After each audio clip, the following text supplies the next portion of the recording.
நம்ம இன்னைக்கு school going கிட்ஸ்க்காக 5 விதமான லஞ்ச் பாக்ஸ் ரெசிபிஸ் எப்படி செய்கிறதுன்னு தான் பார்க்க போகிறோம். டெய்லி என்ன லஞ்ச் கொடுத்து விடுறதுன்னு யோசிக்கிறதே ஒரு பெரிய வேலையாக இருக்கும். ஆனால் இந்த 5 விதமான லஞ்ச் பாக்ஸ் ரெசிபிஸ் உங்களுக்கு ரொம்பவே யூஸ்ஃபுல்லாக இருக்கும். டெய்லி ஒவ்வொரு விதமான லஞ்ச் பாக்ஸ் நீங்கள் செஞ்சு கொடுத்து விடலாம். சில்ட்ரன்ஸ் வந்து சாப்பிட்டுட்டும் வருவாங்க, கொஞ்சம் கூட மிச்சம் வைக்காமல். வீடியோக்குள்ளே போகிறதுக்கு முன்னாடி நம்ம சேனல் இந்தியன் ரெசிபிஸ் தமிழை சப்ஸ்கிரைப் பண்ணிக்கோங்க, கூட இருக்க பெல் சிம்பலையும் கிளிக் பண்ணிக்கோங்க. ஹாய் ஃப்ரெண்ட்ஸ், என் பேர் Abhi. Welcome to Indian recipes Tamil.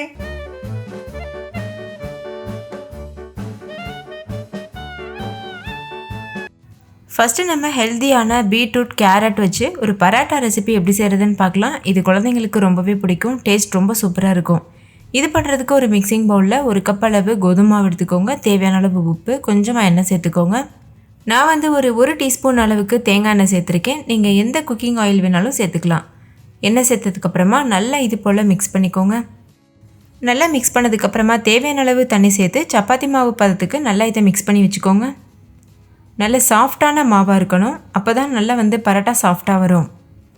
இப்போ பாருங்கள், மாவு பிசைஞ்சாச்சு. இப்போ இதை மூடிட்டு ஒரு ஓரமாக வச்சிடலாம். இந்த மாவு ஊறுறதுக்குள்ளே நம்ம ஸ்டஃபிங் தயார் பண்ணிடலாம். அதுக்கு ஒரு கடாயில் 1 டீஸ்பூன் எண்ணெய், கொஞ்சமாக சீரகம் பொரிஞ்சதுக்கப்புறமா ஒரு வெங்காயத்தை கட் பண்ணிவிட்டு சேர்த்துக்கோங்க. வெங்காயத்தை நல்லா வதக்கிக்கோங்க. வெங்காயம் வதங்கினதுக்கப்புறமா ஒரு சின்ன சைஸ் கேரட், ஒரு சின்ன சைஸ் பீட்ரூட் ரெண்டுத்தையுமே தோல் சீவிட்டு இது போல் துருவி எடுத்துகிட்டு இந்த மாதிரி சேர்த்துக்கோங்க. சேர்த்துட்டு நல்லா வதக்கிக்கோங்க. லோ ஃப்ளேம்லேயே வச்சு இதோட பச்சை வாசனை போகிறது வரைக்கும் வதக்கிக்கோங்க. தேவைப்பட்டால் மட்டும் தண்ணி சேர்த்துக்கோங்க. இப்போ இதில் தேவையான அளவு உப்பு சேர்த்துக்கோங்க. இது கூடவே கொஞ்சமாக மிளகாய்த்தூள் சேர்த்துக்கோங்க. உங்களோட குழந்தைங்க வந்து காரம் அதிகம் சாப்பிட மாட்டாங்கன்னா நீங்கள் மிளகாய்த்தூளை தாராளமாக ஸ்கிப் பண்ணிடலாம். கொஞ்சமாக மஞ்சள் தூள் சேர்த்துக்கோங்க. நான் வந்து ஒரு 1/4 டீஸ்பூன் மிளகாய்த்தூள், 1/4 டீஸ்பூன் மஞ்சள் தூள் சேர்த்துருக்கேன். கூடவே 1 டீஸ்பூன் அளவு கரம் மசாலா சேர்த்துக்கோங்க. சேர்த்துட்டு கடைசியாக இதில் கொஞ்சமாக பெப்பர் தூளும் சேர்த்துக்கோங்க. நான் ஒரு 1/2 டீஸ்பூன் அளவுக்கு மிளகுத்தூள் மட்டும் சேர்த்துருக்கேன். சேர்த்துட்டு இது நல்லா மிக்ஸ் பண்ணிக்கோங்க. காரம், மசாலா தூள் எல்லாமே நீங்கள் உங்கள் குழந்தைங்க எப்படி சாப்பிடுவாங்களோ அந்த மாதிரி பார்த்து நீங்கள் மாற்றிக்கலாம். இப்போ நம்ம சேர்த்துருக்க மசாலாவோட பச்சை வாசனை பொறுத்த வரைக்கும் லோ ஃப்ளேமில் வச்சு வதக்கிக்கோங்க. பச்சை வாசனை போனதுக்கப்புறமா ஸ்டவ் ஆஃப் பண்ணிவிட்டு இதை அப்படியே ஒரு ஓரமாக வச்சுருங்க. ஸ்டஃபிங் வந்து தயாராகிருச்சு. இன்னொரு பக்கம் மாவும் நல்லா ஊறிருக்கு. இப்போ இதுலேருந்து சின்ன சின்ன பால்ஸாக பிரித்து எடுத்துக்கோங்க. நம்ம நார்மலாக சப்பாத்திக்கு எப்படி வந்து சின்ன சின்ன உருண்டைகள் எடுப்போமோ அதே போல் உருண்டைகள் உருட்டுறதுக்கு முன்னாடி கொஞ்சமாக இதை நல்லா பிசைஞ்சுக்கோங்க. பாருங்கள், இந்த மாதிரி. அப்போ மாவு வந்து இன்னும் நல்லா செட் ஆகும். இப்போ ஒரு பூரிக்கட்டையில் கொஞ்சமாக கோதுமை மாவு தூவிட்டு உருட்டி வச்சுருக்க உருண்டையை வச்சு நல்லா இது போல் ப்ரெஸ் பண்ணிக்கோங்க. இப்போ இதை நல்லா திரட்டிக்கோங்க. சப்பாத்தி அளவுக்கு ரொம்ப வட்டமாக திரட்டக்கூடாது, ஏன்னா நம்ம இதில் ஸ்டஃபிங்கும் ஃபில் பண்ண போகிறோம்ல, அதனால் சின்னதாக இது போல் திரட்டினதுக்கப்புறமா இது உள்ளே வந்து ஸ்டஃபிங் வச்சுக்கோங்க. நான் 2 டேபிள் ஸ்பூன் அளவுக்கு ஸ்டஃபிங் வச்சுருக்கேன். ஸ்டஃபிங் வச்சதுக்கப்புறமா நல்லா இதை க்ளோஸ் பண்ணிக்கோங்க. பாருங்கள், இந்த மாதிரி நம்ம பூர்ண கொழுக்கட்டையெல்லாம் க்ளோஸ் பண்ணுவோம்ல, அதே போல் நல்லா இது போல் மூடினதுக்கப்புறமா மேலே இருக்க மாவை எடுத்துருங்க. இது போல் உருட்டிட்டு மேலே இருக்க மீத மாவை எடுத்துகிட்டு அதுக்கப்புறமா மறுபடிக்கும் நம்ம பரோட்டா ஷேப்க்கு இதை திரட்ட போகிறோம். கை வச்சுட்டு இது போல் ப்ரெஸ் பண்ணிவிட்டு அதுக்கப்புறமா கொஞ்சமாக மாவு தூவி எந்த அளவுக்கு முடியுமோ அந்த அளவுக்கு திரட்டிக்கோங்க. திரட்டும் போது ஓரளவு திக்னஸ் இருக்க மாதிரி பார்த்துக்கோங்க, ஏன்னா ரொம்ப ஒல்லியாக திரட்டிட்டோன்னாலும் உள்ளே இருக்க ஸ்டஃபிங் வந்து வெளியில் வர்றதுக்கு வாய்ப்பு இருக்குது.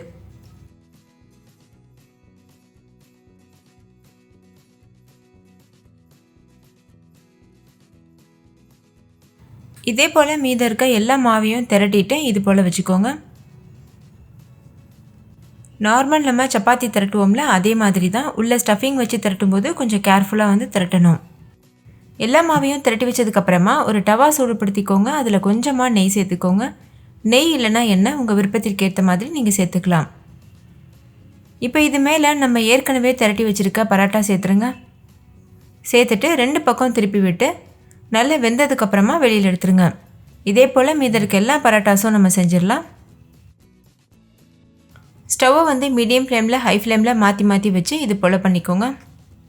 கேரட், பீட்ரூட்லாம் வேணான்னு சொல்கிற கிட்ஸ் கூட இந்த மாதிரி நீங்கள் பரோட்டா செஞ்சு கொடுக்கும்போது கேட்டு வாங்கி சாப்பிடுவாங்க, ஏன்னா இது அவ்வளோ டேஸ்டியாக இருக்கும். இதுக்கு மேலேயும் கொஞ்சமாக நெய் சேர்த்துட்டு இது போல் திருப்பி விட்டுருங்க.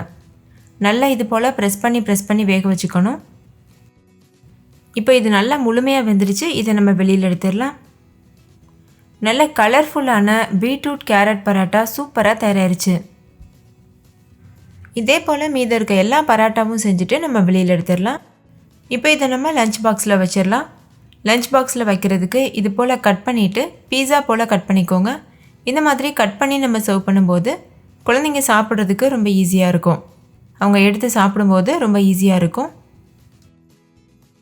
இந்த பரோட்டாவுக்கு நம்ம சைடிஷ் கூட எதுவும் வைக்க தேவையில்லை. அப்படியே உள்ள ஸ்டஃபிங் இருக்கனால சாப்பிடும்போது ரொம்பவே டேஸ்டியாக இருக்கும். இது குழந்தைங்களுக்கு மட்டும் இல்லை, பெரியவங்களுக்குமே ரொம்ப பிடிக்கும்.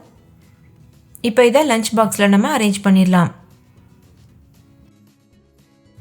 இந்த பரோட்டா ஒரு பரோட்டா சாப்பிட்டாலே நல்ல ஃபில்லிங்காக இருக்கும். உங்கள் குழந்தைங்க எவ்வளோ சாப்பிடுவாங்களோ அதுக்கு தகுந்த மாதிரி நீங்கள் சர்வ் பண்ணிக்கலாம்.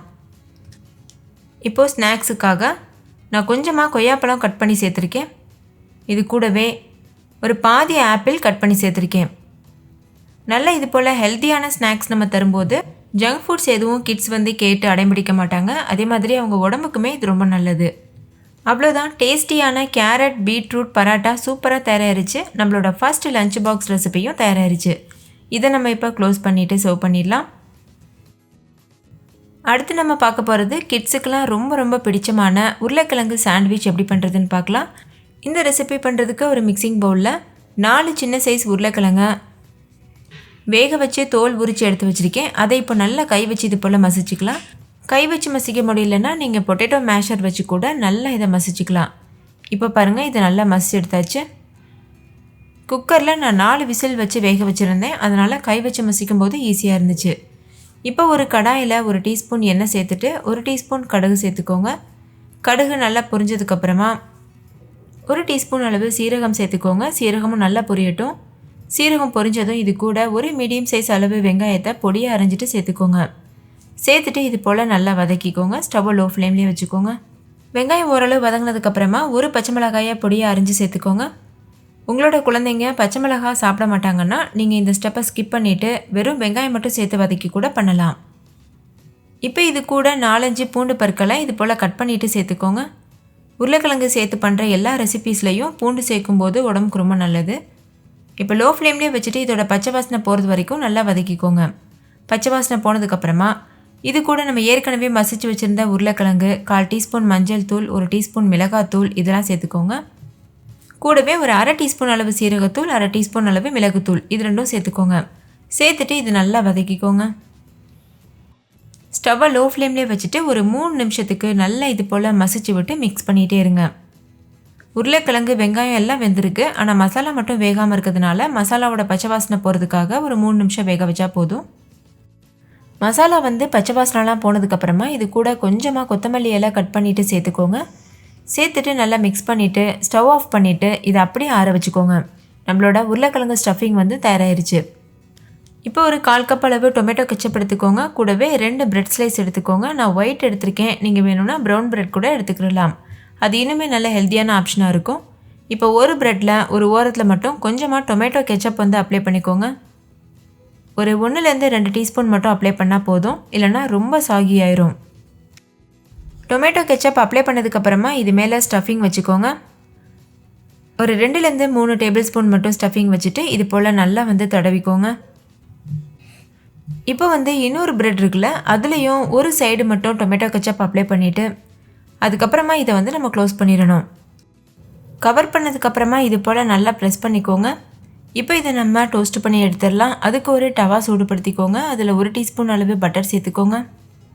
பட்டருக்கு பதிலாக நீங்கள் நெய், எண்ணெய் எது வேணாலும் யூஸ் பண்ணலாம்.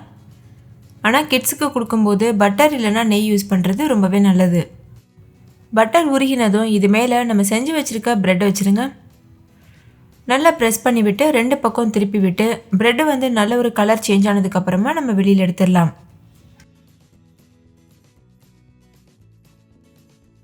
இப்போ பாருங்கள், ப்ரெட் 2 பக்கம் நல்லா வெந்துருச்சு. சாண்ட்விச் தயாராகிருச்சு. இப்போ இதை வெளியில் எடுத்துடலாம். இப்போ இது போல் கட் பண்ணிவிட்டு நம்ம இதை லஞ்ச் பாக்ஸில் வச்சிடலாம். பார்க்குறதுக்கே எவ்வளோ கலர்ஃபுல்லாக இருக்குது பாருங்கள். இதே போல் நிறைய விதமான சாண்ட்விச் ரெசிபீஸ் நம்ம சேனலில் அப்லோட் பண்ணியிருக்கேன். அது எல்லாமே செக் பண்ணி பாருங்கள். அது எல்லாமே கிட்ஸுக்கு ரொம்ப பிடிக்கும். ஸ்நாக்ஸுக்காக இதில் கொஞ்சமாக பேரிச்சம்பழம், அதுக்கப்புறமா கொஞ்சமாக நட்ஸ் சேர்த்துக்கோங்க. உங்கள் விருப்பத்திற்கு ஏற்ப எந்த நட்ஸ் வேணாலும் சேர்க்கலாம். நான் வந்து ஒரு 5-6 பாதாம் சேர்த்துருக்கேன். இது கூடவே கொஞ்சமாக நிலக்கடலை, அதாவது நல்ல வறுத்த நிலக்கடலை சேர்த்துருக்கேன். அவ்வளோதான், நம்மளோட 2வது லஞ்ச் பாக்ஸும் ரெடி ஆயிடுச்சு. இதை நம்ம க்ளோஸ் பண்ணிவிட்டு சர்வ் பண்ணிடலாம்.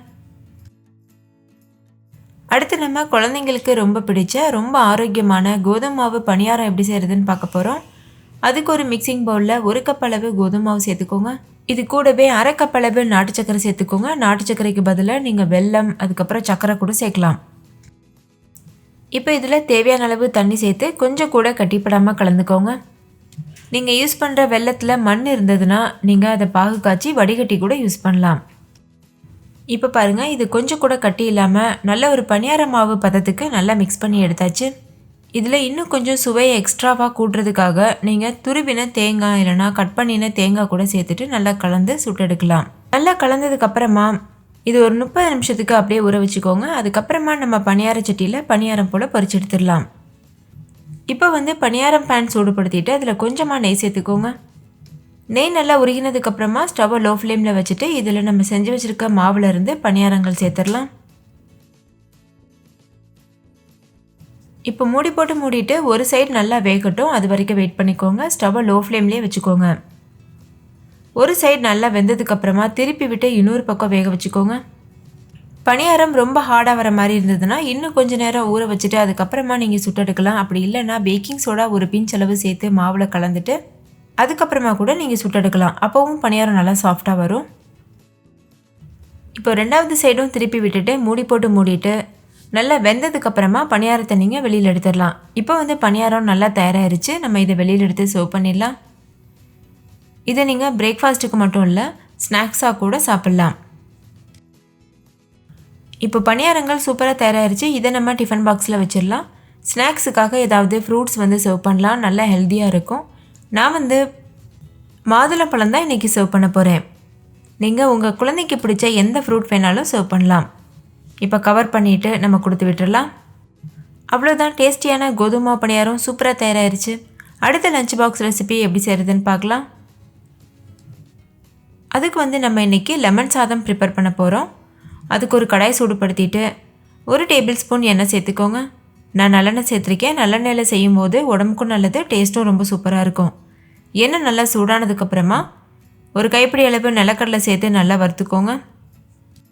நிலக்கடலை ஓரளவு வறுப்பட்டதுக்கப்புறமா ஒரு கைப்பிடி அளவு முந்திரி பருப்பும் சேர்த்துட்டு லோ ஃப்ளேமில் வச்சு பொன்னிறம் வர வரைக்கும் வறுத்துக்கோங்க.